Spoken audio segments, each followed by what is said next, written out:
Good morning. Last class lo manamu Joule's expansion, adiabatic expansion, Joule Kelvin expansion ki distinction ni observe chesamu. Ippudu expression for Joule-Thomson cooling. Joule-Thomson cooling ki expression ni derive cheddam. Joule-Thomson cooling ante మనము joule Kelvin effect ని joule Thomson effect అని అంటామని కూడా చెప్పుకున్నాము. ఈ effect లో ఏం జరుగుతుందండి, ఒక గ్యాస్ ని కాన్స్టెంట్ హై ప్రెషర్ రీజియన్ నుంచి కాన్స్టెంట్ లో ప్రెషర్ రీజియన్ కి పాస్ చేసినప్పుడు ఆ గ్యాస్ యొక్క త్రూ పోరస్ ప్లగ్ పాస్ చేసినప్పుడు గ్యాస్ యొక్క టెంపరేచర్ అనేది చేంజ్ అవుతుందని చెప్పుకున్నాం. ఓకే, సో ఆ టెంపరేచర్ చేంజ్ హీలియం, హైడ్రోజన్ తప్ప మిగిలిన గ్యాసెస్ అన్నీ కూడా కూలింగ్ ఎఫెక్ట్ ని ఎగ్జిబిట్ చేస్తాయి అని చెప్పుకున్నాం. ఓకే, సో ఆ జౌల్ థామ్సన్ కూలింగ్ అంటున్నాం దాన్ని. ఆ కూలింగ్ కి ఎక్స్ప్రెషన్ ని డిరైవ్ చేస్తాం. Okay, so first of all ఏం చేద్దామండి, థర్మల్లీ ఇన్సులేటెడ్ సిలిండర్ ని కన్సిడర్ చేద్దాం. థర్మల్లీ ఇన్సులేటెడ్ సిలిండర్ PQ అనుకుందాము. ఆల్రెడీ ఇది మనము కన్సిడర్ చేసుకున్నాం జౌల్ కెల్విన్ ఎఫెక్ట్ చెప్పుకున్నప్పుడు.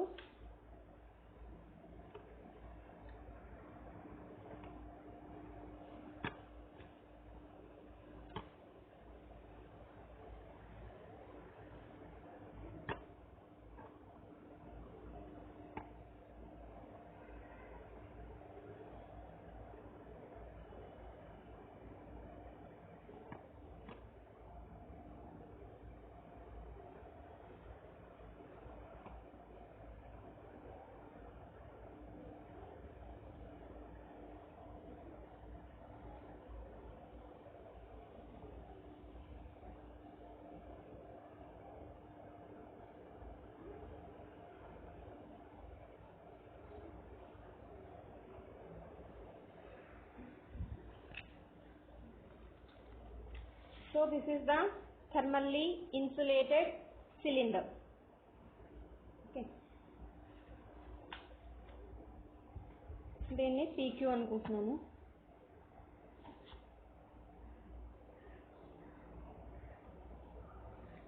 అయితే ఈ సిలిండర్ ఎలా ఏం చేస్తామండి, it is divided into two compartments గా, అంటే టూ రీజియన్స్ గా ఈ సిలిండర్ ని మనము డివైడ్ చేసాం బై ఏ పోరస్ ప్లగ్. ఇక్కడ G అనేది పోరస్ ప్లగ్. ఓకే, మధ్యలో పోరస్ ప్లగ్ ప్లేస్ చేయడం ద్వారా పోరస్ ప్లగ్ ని యూజ్ చేసుకుని మనము దీన్ని టూ కంపార్ట్మెంట్స్ కింద డివైడ్ చేసాం ఈ సిలిండర్ ని. ఓకే, అలాగే AB are the two non conducting pistons. ఇది piston A non conducting piston and piston B non conducting. Non conducting అంటే ఏంటండి, through this the heat should not be exchanged. Okay, దీని ద్వారా మనకి హీట్ ఎక్స్చేంజ్ జరగదు. Conduction అంటే ఏంటి, దీని ద్వారా హీట్ కండక్షన్ అనేది జరగదు, ఇది హీట్ ని అబ్జార్బ్ చేసుకోవడం అనేది ఉండదు. So this is the non conducting piston and B is also non conducting piston. Okay, so first ఏం చేస్తున్నామండి, the piston A forces slowly 1 gram mole of a gas through the porous plug at a constant pressure P1. ఇక్కడ ఈ region లో first compartment లో ఈ region లో pressure P1, volume V1, second region లో pressure P2, volume V2 అనుకుందాం. Okay, so ఇప్పుడు ఏమంటున్నామండి, లోపల 1 గ్రామ్ మోల్ గ్యాస్ ని కన్సిడర్ చేసుకున్నాం. లోపల 1 గ్రామ్ మోల్ ఆఫ్ గ్యాస్ ని తీసుకుని ఏం చేస్తున్నాము, ఈ పిస్టన్ A ని ఫోర్స్ చేస్తున్నాం, స్లోగా మూవ్ చేస్తున్నాం. ఎలాగా, ఇన్వర్డ్ డైరెక్షన్ లో. ఓకే, మూవ్ చేసినప్పుడు ఏమవుతుందండి, ఈ ఫస్ట్ రీజియన్ లో ఉన్నటువంటి P1 ప్రెషర్ దగ్గర ఉన్నటువంటి gas it passes through the porous plug. ఈ పోరస్ ప్లగ్ ద్వారా పాస్ అవుతుంది. దీన్ని ఇన్వర్డ్ డైరెక్షన్లో మూవ్ చేయడం వల్ల ఇక్కడ ఉన్నటువంటి గ్యాస్ పోరస్ ప్లగ్ ద్వారా మూవ్ అవుతుంది. ఓకే, సో ఈ పోరస్ ప్లగ్ ద్వారా మూవ్ అవుతున్న గ్యాస్ ఏం చేస్తుందండి, it enters in to the second compartment or second region. ఈ సెకండ్ రీజియన్లోకి ఎంటర్ అవుతుంది. ఓకే, ఎంటర్ అయ్యి ఏం చేస్తున్నది, the escaping gas pushes back the piston B. Okay, ఈ పోరస్ ప్లగ్ ద్వారా బయటికి వస్తున్నటువంటి ఎస్కేప్ అవుతున్నటువంటి గ్యాస్ పిస్టన్ Bని బ్యాక్కి పుష్ చేస్తుంది. ఓకే, ఇక్కడ పిస్టన్ Aని మూవ్ చేయడం వల్ల గ్యాస్ మీద ఫోర్స్ అప్లై అయింది కాబట్టి పోరస్ ప్లగ్ ద్వారా గ్యాస్ సెకండ్ కంపార్ట్మెంట్లోకి ఎంటర్ అయింది. ఆ ఎంటర్ అయిన గ్యాస్ ఏం చేస్తుందండి, ఈ గ్యాస్ వలన మనకి పిస్టన్ B మీద వర్క్ అనేది జరుగుతుంది. ఓకే, కాబట్టి ఈ గ్యాస్ అనేది పిస్టన్ Bని బ్యాక్వర్డ్ డైరెక్షన్లో పుష్ చేస్తుంది అనమాట. అంటే దీన్ని ఈ వైపుగా మూవ్ అయ్యేటట్టు చేస్తుంది. గ్యాస్ వలన P మీద ఫోర్స్ అనేది అప్లై అవుతుంది కాబట్టి పిస్టన్ B బ్యాక్వర్డ్ డైరెక్షన్లో మూవ్ అవుతుంది. ఓకే, సో అక్కడ అలాగే ఈ రీజియన్లో pressure P2. And V1, V2 are the volumes of the gas before and after passing through the porous plug respectively. Porous plug ద్వారా పాస్ అవడానికి ముందు గ్యాస్ యొక్క వాల్యూమ్ V1, porous plug ద్వారా pass అయిన తరువాత గ్యాస్ యొక్క వాల్యూమ్ V2. ఓకే, నౌ ఇప్పుడు ఏం చేయాలండి, external work done on the gas by the piston. First కంపార్ట్మెంట్లో ఏమైంది, work is done on the gas by the piston. Okay, ఇక్కడ పిస్టన్ ఇన్వర్డ్ డైరెక్షన్లో మూవ్ చేసిన గ్యాస్ని కంప్రెస్ చేయడం జరిగింది కాబట్టి ఇక్కడ ఏం జరిగిందండి, work done on the gas by the piston. ఈ పిస్టన్ A వలన గ్యాస్ మీద వర్క్ అనేది జరిగింది. Okay, so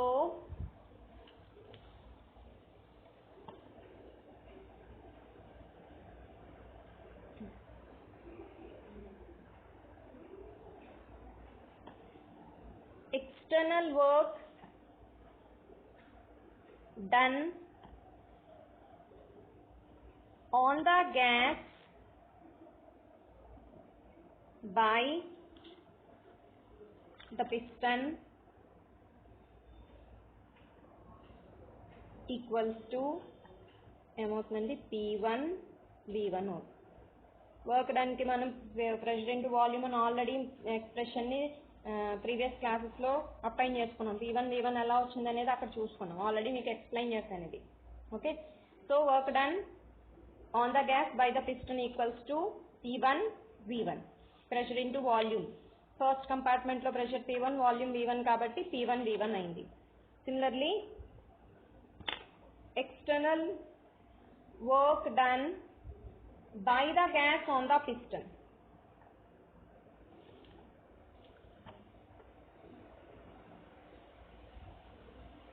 By the gas on the piston B.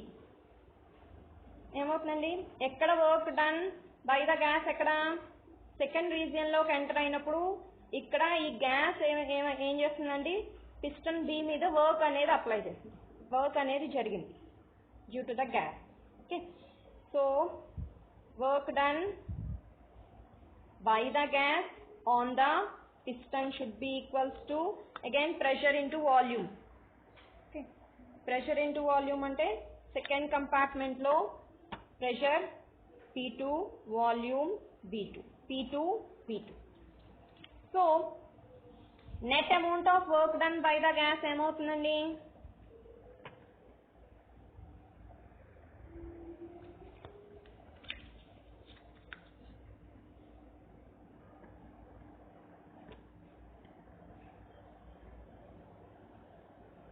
net amount of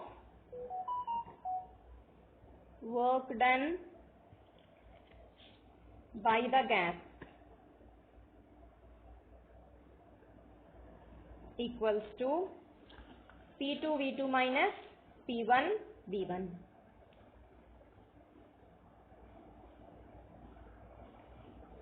Okay, అయితే ఇదేంటండి net amount of work done by the gas, వాయువు వలన జరిగిన మొత్తము పని అంటున్నారు. అయితే ఇక్కడ ఈ వర్క్ డన్ తో పాటుగా ఇది external work done by the gas, internal గా కూడా కొంత వర్క్ అనేది జరుగుతుంది. Okay, in addition to this an amount of internal work is done by the gas. ఎందుకు? to pull its molecules further apart against their mutual attraction. Okay, gas లోపల ఉన్నటువంటి molecules మధ్య ఉన్నటువంటి మ్యూచువల్ అట్రాక్షన్స్ కి against గా కొంత internal work అనేది జరుగుతుంది. ఓకే, ఆంతరికంగా కూడా కొంత పని అనేది జరుగుతుంది. అయితే ఇక్కడ మన అజంప్షన్ ఏంటి అంటే, ఫర్దర్ గా ప్రొసీడ్ అవడానికి అక్కడ తీసుకున్నటువంటి gas van der Waals equation ని ఒబే చేస్తోందని అజంప్షన్ చేసుకుంటాం. ఏమంటున్నానండి? The gas obey van der Waals equation. Okay, so van der Waals equation అయినప్పుడు the attraction between the molecules ఏమవుతుందండి? It is equivalent to and internal pressure. A/V² అనేది internal pressure. Van der Waals equation ని obey చేసినప్పుడు ఆ gas లో ఉన్నటువంటి molecules మధ్య ఉండే అట్రాక్షన్ అనేది దేనికి ఈక్వల్ అవుతుంది? ఇంటర్నల్ ప్రెషర్ కి ఈక్వల్ అవుతుంది. ఇంటర్నల్ ప్రెషర్ అంటే A/V² అనేది ఇంటర్నల్ ప్రెషర్. ఓకే, సో మనకి అట్రాక్షన్ బిట్వీన్ ద మాలిక్యూల్స్ ఈ ఇంటర్నల్ ప్రెషర్ కి ఈక్వాలెంట్ అవుతుంది. ఇక్కడ A అనేది కాన్స్టెంట్, అలాగే V అనేది volume occupied by the gas, ఆ గ్యాస్ ఆక్యుపై చేసిన వాల్యూమ్ V. ఓకే, సో ఇక్కడ మనం ఏమంటున్నామండి? Internal work done against these forces. Okay, ఈ మాలిక్యూల్స్ మధ్య ఉండేటటువంటి మ్యూచువల్ అట్రాక్షన్ కి అగైనెస్ట్ గా ఇంటర్నల్ వర్క్ అనేది జరుగుతోంది అన్నాం. ఎప్పుడు? then 1 gram mole expands from volume V1 to volume V2. Gas volume V1 నుంచి వాల్యూమ్ V2 కి ఎక్స్పాండ్ అయినప్పుడు కొంత ఇంటర్నల్ వర్క్ అనేది జరుగుతుంది అన్నాం. సో నెట్ ఇంటర్నల్ వర్క్ ఏమవుతుంది? దీన్ని ఇంటిగ్రల్ చేయాలి. లిమిట్స్ ఏంటండి? V1 to V2 కాబట్టి integral V1 to V2 A/V² dV అవుతుంది. సో ఏమవుతుందండి? ఇంటిగ్రేషన్ చేస్తే A/V1 మైనస్ A/V2 అవుతుంది. ఇదేంటి? ఇది మనకు వచ్చిన ఎక్స్ప్రెషన్ ఇంటర్నల్ వర్క్ డన్ కి ఎక్స్ప్రెషన్. ఓకే, ఇది A/V1 మైనస్ A/V2 అనేది it gives the internal work done by the gas. Okay, అయితే ఇందాక ఎక్స్టర్నల్ వర్క్ డన్ కి ఎక్స్ప్రెషన్ ని డిరైవ్ చేసుకున్నాం, P2V2 మైనస్ P1V1 అనేది. ఇదేమో internal work. So total work done is given by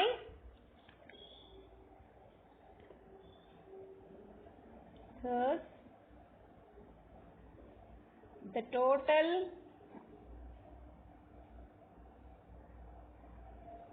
work done W is given by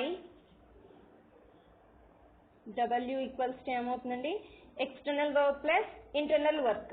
కాబట్టి external work P2V2 minus P1V1 plus internal work వచ్చి A/V1 minus A/V2.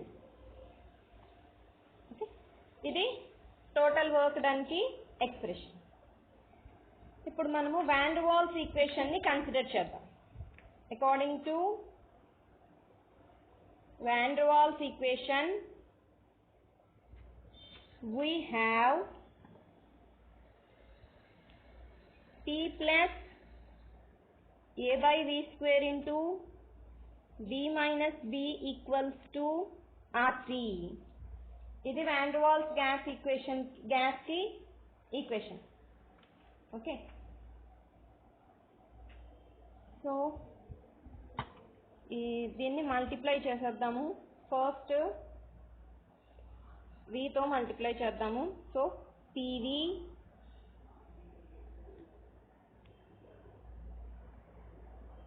Plus A/V² into V కాబట్టి V/V² అంటే V మిగులుతుంది కాబట్టి A/V.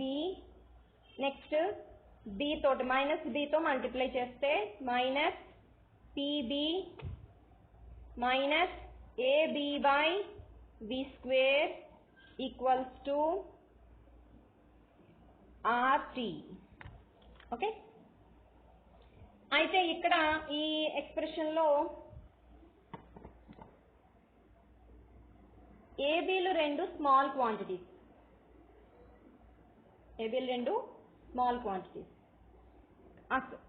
ఇవి రెండు least quantities అన్నాము. వి అనేది ఎక్కువ వాల్యూ అవుతుంది, లార్జ్ వాల్యూ అవుతుంది.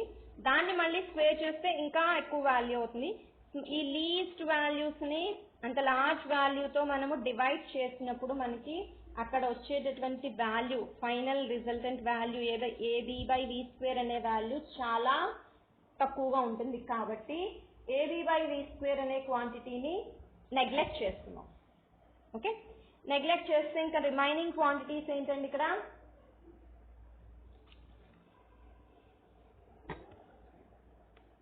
PV plus A by V minus PB equals to RT.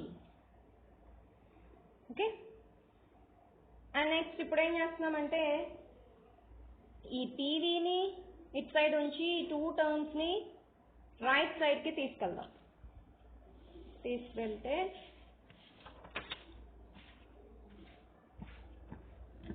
అప్పుడు ఏమవుతుందండి? PV equals to RT, it side plus AV కాబట్టి రైట్ సైడ్కి వస్తే మైనస్ ఏ బై వి, అలాగే ఇట్ సైడ్ మైనస్ పిబి కాబట్టి అటు సైడ్ వస్తే plus PB. So PB equals to RT minus A by V plus PB. Okay, ఇప్పుడు దీన్ని ఈక్వేషన్ని మనము ఫస్ట్ రీజియన్కి సెకండ్ రీజియన్కి అప్లై చేద్దాం. ఫస్ట్ రీజియన్లో ప్రెషర్ P1 వాల్యూమ్ V1, అలాగే సెకండ్ రీజియన్లో pressure P2 volume V2. So P1 V1 equals to RT minus A by V1 plus P1B. Okay, and next P2 V2 equals to second కంపార్ట్మెంట్కి apply చేస్తే P2 V2 equals to RT minus A by V2 plus P2B. Okay, so ఇప్పుడు ఈ two expressions వచ్చాయి మనకి. అయితే external work done equation ఏంటండి? P2 V2 minus P1 V1.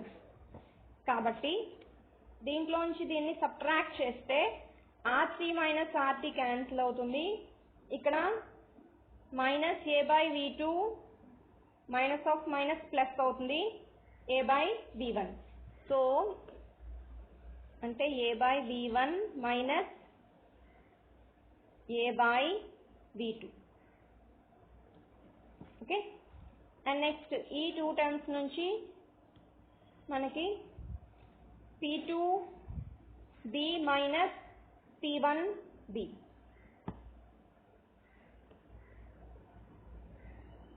P2B minus P1B. Next ఈ two terms లోంచి A common తీస్తే A into 1 by V1 minus 1 by V2. ఈ లాస్ట్ టూ టర్మ్స్ నుంచి మైనస్ Pని కామన్ తీస్తున్నాం. మైనస్ P కామన్ తీస్తే P1 minus P2. ఎందుకండి P1 minus P2గా ఎందుకు రాసుకోవాలి, P2 మైనస్ P1గా ఎందుకు రాయట్లేదు అంటే ఇక్కడ P1 అనేది ఫస్ట్ రీజియన్లో ప్రెషర్, అంటే హై ప్రెషర్ రీజియన్ నుంచి మనము గ్యాస్ని లో ప్రెషర్ రీజియన్కి పాస్ చేస్తున్నాం. కాబట్టి P1 లార్జ్ వాల్యూ కాబట్టి P1 మైనస్ P2గా రాసుకుంటున్నాం ఇక్కడ. ఓకే, సో ఇప్పుడు P2 V2 మైనస్ P1 V1కి ఒక ఎక్స్ప్రెషన్ వచ్చింది కదండి. దీన్ని తీసుకొచ్చి మనము ఇందాకటి ఈక్వేషన్లో ఫస్ట్ ఈక్వేషన్ వర్క్ డన్కి ఈక్వేషన్ ఉంది కదండి,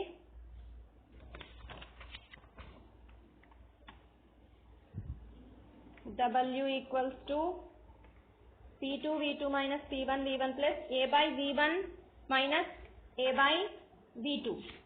ఈ ఎక్స్ప్రెషన్లో ఇక్కడ సబ్స్టిట్యూట్ చేసుకుందాం. అప్పుడు మనకి total work done W value వస్తుంది. Okay, so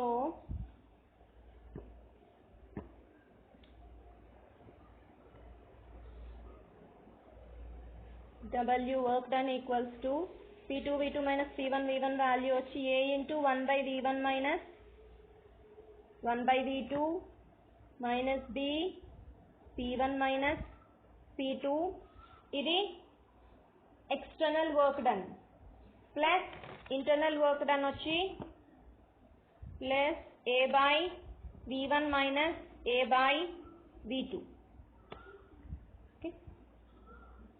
so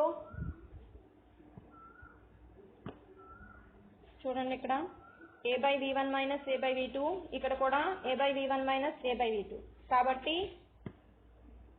2 into A by V1 minus A by V2 minus B into P1 minus P2. Next మళ్ళీ ఇక్కడ A by V1 A by V2 అనేవి స్మాల్ క్వాంటిటీస్. A అనేది small value, దాన్ని Vతో large వాల్యూతో divide చేస్తే అక్కడ వచ్చేది చాలా small value, కాబట్టి వీటిని మళ్ళీ నెగ్లెక్ట్ చేయొచ్చు. అలాగే మనకున్న relation PV equals to RT. Okay, ఈ PV ఈక్వల్స్ టు RTలో ఈ RTని ఇటు side తీసుకొద్దాము.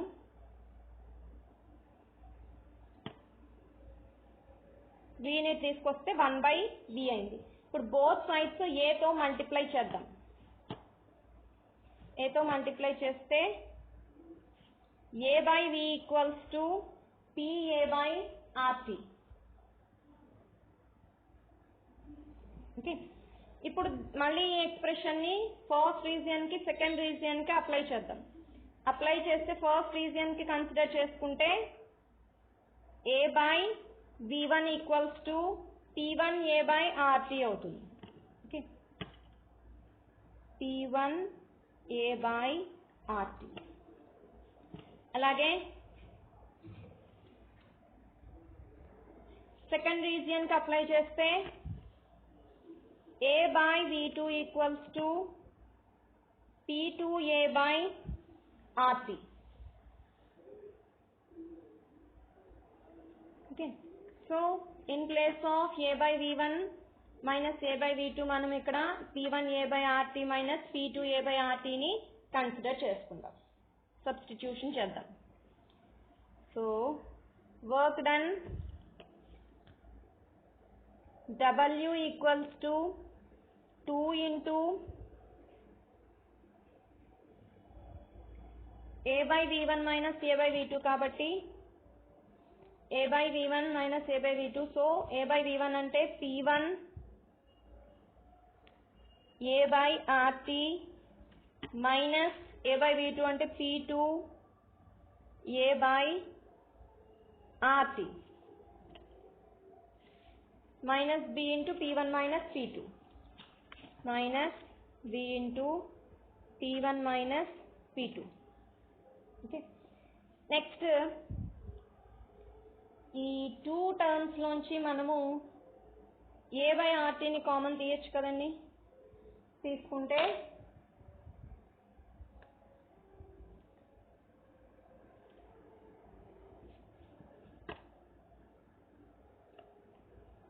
A by RT into P1 minus P2 minus B into P1 minus P2. Okay, ఇప్పుడు ఏం చేయాలండి, ఈ మళ్ళీ ఈ 2 టర్మ్స్ లోంచి P1 మైనస్ P2 కామన్ తీయచ్చు. కాబట్టి P1 మైనస్ P2 ఇంటూ ఇక్కడ ఫస్ట్ టర్మ్లో 2A by RT, సెకండ్ టర్మ్లో B మిగిలాయి. ఓకే, వర్క్ డన్కి కొంతవరకు ఎక్స్ప్రెషన్ని అప్టైన్ చేసుకుందాం. అయితే ఇక్కడ మనం తీసుకున్న సిస్టమ్ అనేది thermally insulated system. Thermally insulated system కాబట్టి వర్క్ డన్ అంటే పని జరగాలి అంటే శక్తి అనేది అవసరం, కొంత ఎనర్జీ అనేది అక్కడ కావాలి. కానీ థర్మల్లీ ఇన్సులేటెడ్ సిస్టమ్ కాబట్టి ఎక్స్టర్నల్గా మనం బయట నుంచి ఎటువంటి ఎనర్జీని దానికి అందించలేము. సో వర్క్ అనేది జరిగింది కాబట్టి పని జరిగింది కాబట్టి ఏ ఎనర్జీని యూజ్ చేసుకుని వర్క్ అనేది జరగాలండి? Internal energy of the gas అనేది ఇక్కడ యూటిలైజ్ అవుతుంది అన్నమాట. ఓకే, కాబట్టి ఏం జరిగింది? పని జరిగింది, ఇంటర్నల్ ఎనర్జీని యూజ్ చేసుకుని వర్క్ అనేది జరిగింది. అంటే గ్యాస్ యొక్క ఇంటర్నల్ ఎనర్జీ అనేది డిక్రీజ్ అయింది, తగ్గింది. ఎప్పుడైతే ఇంటర్నల్ ఎనర్జీ అనేది డిక్రీజ్ అవుతుందో అప్పుడు గ్యాస్ యొక్క టెంపరేచర్ కూడా డిక్రీజ్ అవుతుంది. It means the gas cools. Okay, so temperature decrease అవుతుంది అన్నాం కాబట్టి let minus dt is the fall in temperature. Minus dt అనే టెంపరేచర్ అనే వాల్యూ టెంపరేచర్ డిక్రీజ్ అయింది అనుకుందాం. అండ్ నెక్స్ట్ Cp అనేది ఏంటండి? Specific heat at constant pressure. Okay, constant pressure దగ్గర స్పెసిఫిక్ హీట్ అంటే 1 గ్రామ్ మోల్ ఆఫ్ గ్యాస్ ని heat చేయడానికి ఎంత amount of 1 degree centigrade temperature rise చేయడానికి ఎంత అమౌంట్ ఆఫ్ హీట్ రిక్వైర్ అవుతుందో దాన్ని స్పెసిఫిక్ హీట్ అంటామని చెప్పుకున్నాం.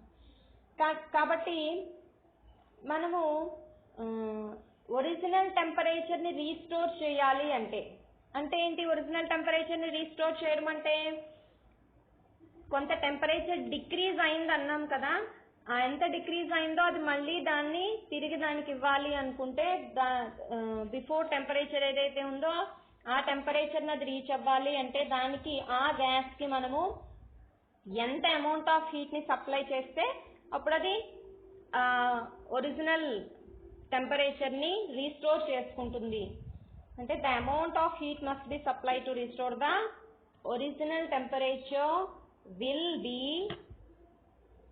Minus Cp dt calories. Okay, అంటే మైనస్ Cp dt అనే అమౌంట్ ఆఫ్ హీట్ ని కనుక మనము గ్యాస్ కి సప్లై చేయగలిగితే అప్పుడు కూల్ అయిందన్నాం కదా, టెంపరేచర్ డిక్రీజ్ అయిందన్నాం, మళ్ళీ అది ఆ డిక్రీజ్ అయిన టెంపరేచర్ మళ్ళీ అది రీగైన్ చేసుకుంటుంది అనమాట. ఓకే, ఎంత ఎనర్జీ ఇవ్వాలండి? Minus Cp dt amount of heat ని కనుక ఇస్తే అప్పుడు అది మళ్ళీ దాని యొక్క ఒరిజినల్ టెంపరేచర్ ని రీస్టోర్ చేసుకుంటుంది. దీన్నే మనము కెలోరీస్ లో చెప్పాము, జౌల్స్ లో ఎలా ఎక్స్ప్రెస్, జౌల్స్ లో కూడా ఎక్స్ప్రెస్ చేయొచ్చు. జౌల్స్ లో minus Cp dt J. Okay, so